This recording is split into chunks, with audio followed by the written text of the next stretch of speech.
This part 2 of my 3-part series on liberty is to jumpstart a healing process, to mend our divided nation through the decentralization of our federal government and its effect upon domestic policy.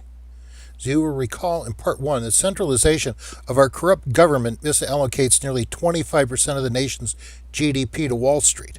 That's $5 trillion of theft through the rigging of healthcare costs, monetary policies of the Federal Reserve Bank, military-industrial complex, and the U.S. EPA, as well as other agencies, all of which funnel wealth towards Wall Street. We have passed the Rubicon of bankruptcy, and America is the fourth most indebted nation in the world, owing 105% of the nation's GDP to creditors. Our government has become addicted to debt, and we have passed the point of no return. Did you know that history defines a revolution as a governmental bankruptcy? Well, it's true. And behind it all is the corruption of our model of government, which allows 90% of our laws to be written by an executive branch agency that never sees the light of day in our Congress. This is how lobbyists and corporations acquire the best laws money can buy, destroying America by living beyond our means. Its tentacles dictate higher prices in stocks, healthcare and housing, while destroying savings, jobs, and pension funds through the illusion of a growing economy and the experimental monetary policies of the Federal Reserve Bank and its mirage of the wealth effect. We have become two nations economically as this wealth effect falls upon Wall Street, leaving Main Street half-starved and naked in the cold. We might not see it, but we all feel it.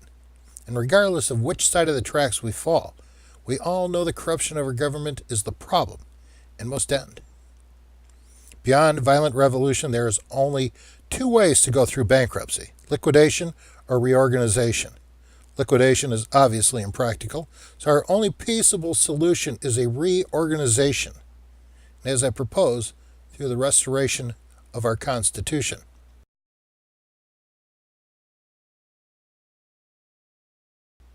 Common sense dictates we reorganize the access to power by decentralizing that power.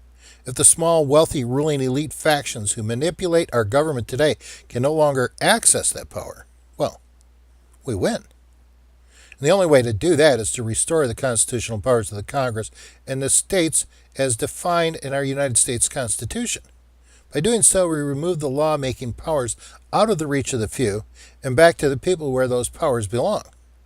The only way to do this is to restore the lawmaking powers of our Congress found in Article 1, Sections 7, 8, and 9 of our United States Constitution, because here is where decades of transgressions against our Constitution reside. Now, the purpose of our Constitution is to allow the people to rule over their government. It's the same challenge we faced in 1776, only instead of monarchs, lords, and ladies, we have oligarchs and technocrats. In the 18th century, the world fell into the violence of revolution. So if we are to avoid this trap and heal America, we must do it now. We, the people, must not only reclaim our Congress, but reclaim its powers through decentralization.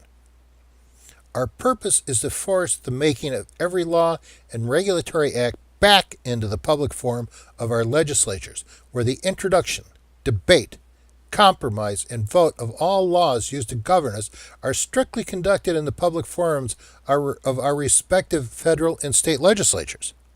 In some cases, this requires the end of some agencies. Others may be partially reassigned to the Congress, while others must be returned wholly to the 50 states, exactly as is required by our Constitution.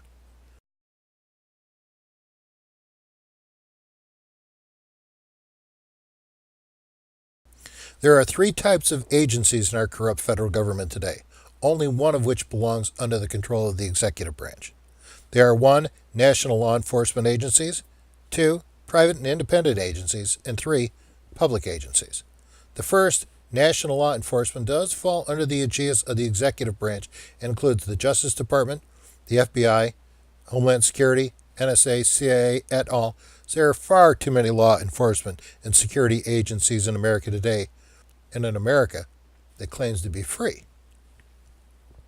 However, they are all under the theoretical budget oversight of the Congress, and within these parameters, Congress must exercise its rule. However, the real means to restoring a state of liberty to America and healing our nation rests upon the two remaining classes of agencies, the private, independent agencies and the public agencies. The second class of executive agency powers are held by independent agencies, or in the rare instance, a private corporation, such as our Federal Reserve Bank, which, as mentioned, misallocates $2.5 trillion to Wall Street. Money that should be in a free market in which all Americans partake. All of these private independent agencies wield the powers of Congress as they pertain to interstate commerce. With exception, these agencies should continue on under their federal authority, but every law and policy they set must rest exclusively with the People's Congress. Further, these same agencies must come under closer scrutiny by the Congress. We live in a cyclical world ruled by linear minds trapped in failed policies in the next crash. And that crash is coming. The next step is NIRP, negative interest rate policies, and to do that, our government has to remove paper money from the hands of we the American people, or at least all hundreds and fifties. That's just for openers. Don't believe me? Meet Marvin Goodfriend, governor in waiting to the board of the Federal Reserve Bank. He's a strong advocate of NIRP, along with growing board-like-minded governors, including former Goldman Sachs President Bill Dudley, the New York City Fed, and the new chairman of the Fed, Jerome Powell. Regaining public control over our money and its value is 90% of the value, because money is 98% of the problem.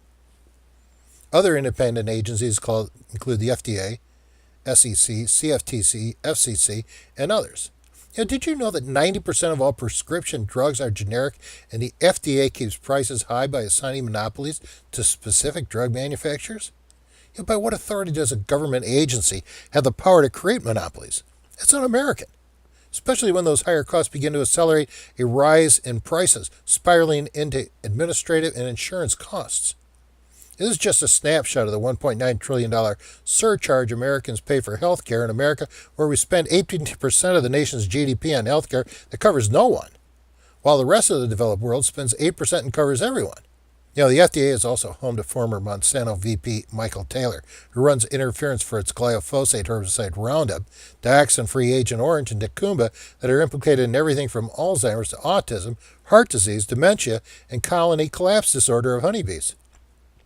Why does the FDA ignore the common denominator of mass murder by deranged gunmen that always includes a combination of Valium and Prozac drugs the FDA has never investigated?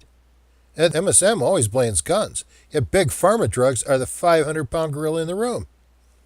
How about the FCC, where a 5-member and elected board decided the fate of the internet for 300 million Americans? How on God's green earth do 5 unelected former lobbyists decide on whether it's going to be Plan A or B when we have 535 members of Congress who represent we the American people? And the best plan for America may well have been a never-examined Plan C. Similar issues exist in the SEC, which never indicted a single banker for the crimes in the crash of 2008, or the CFTC, which has never ruled against a single commodity trading firm for over 20 years. What's the purpose of a constitution if we're going to ignore it? The third class of federal agencies are those termed public agencies, including the U.S. EPA, Health and Human Services, Department of Education, USDA, and the like. Each of these agencies has a mirror agency in all 50 states into which these federal agencies now interfere. Additionally, on the local level, a mirror agency of the state and federal agencies exists in nearly every county in each of the 50 states that comprise the United States of America, making identifying and transition of these powers that clearly belong to the states easily back to the states and closer to the people. Hey, did you ever hear about the 10th Amendment, the final leg of our Bill of Rights, restoring the power to the states? This gives you a glimpse into the power of a state of liberty, creating the intended and unimaginable consequence of freedom. But isn't this exactly what we're after? Another fine example is the U.S. EPA's mismanagement of the Gold King mines in Colorado, which remains an unpunished crime, or the corruption of the U.S. EPA's internal investigation of Monsanto Roundup by an agency employee caught angling to secure a future job consideration for Monsanto. And this is just the tip of the iceberg, because just as President George Washington warned, centralized power will always end up in the hands of cunning, ambitious, and unprincipled men, and this is the customary weapon by which free governments are destroyed. This is America today. 50 years ago, America dominated science and math. Today, we're number 52. Rah. Release the Department of Education to the states and let our teachers teach. They know what to do. It's what teachers tell me. I ask you, is America safer with one central agency besieged by 10,000 lobbyists? Or are we safer when 10,000 lobbyists have to travel millions of miles to 50 states and thousands of counties? Yeah, I ask you again, who will solve a problem faster? One omnipotent agency in Washington, D.C., or 50 states competing against each other to do a better job? Yeah, it's a rhetorical question if I ever heard one, isn't it?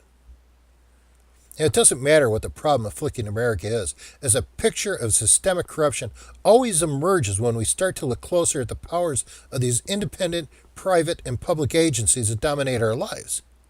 Our Constitution establishes the daily operating manual for the decentralized organization of government to protect we the people from the natural abuse of government power that too easily attracts the wrong kind of people. It is designed to provide for all the people to rule over their government. It is the scourge of tyrants, and so defines the state of liberty. In this respect, our Constitution, the second most important document ever delivered to man, is not a living document. It is written in stone, else it suffers its authority to a small ruling faction as we suffer today. This is what drives some politicians to call our Constitution a living document, because they want to kill it. These are the cunning, ambitious, and unprincipled psycho and sociopaths Washington warned us about. They are the ones we must undo, else they will rule us all just as they do today.